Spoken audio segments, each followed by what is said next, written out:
Amber Guyger had a unique case down in Texas. She was a police officer that was overworked that came home and pulled a gun on somebody in the wrong apartment. Walked into the wrong apartment because she lived on a similar floor and it looked the same and she thought it was her home and pulled a gun and fired twice and murdered a man.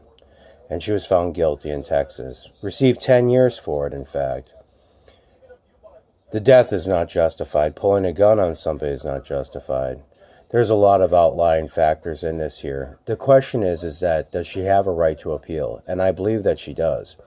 Now that there's a death of one of the key witnesses that was an informant that said that he did not hear gunshots next door in relationship to drugs and drugs in the area, we now have identifying material that shows us that she lived in an unsafe area, that drug deals were going on, and for her to see somebody in her home and feel threatened or violated may have been a good reason for her to react the way that she did. There was a gunfight in her apartment where one man was shot and an actual witness against Mrs. Guyger was murdered. And that's a question, and that's a statement of fact. Was the witnesses tampered with by the state in order to create a prosecution against her to make it seem as if the apartment complex that she lived in was much more safe than it actually was? And was she acting out of fear because of the environment she was living in, combined with the overworking of hours? And does she actually have a psychological case here?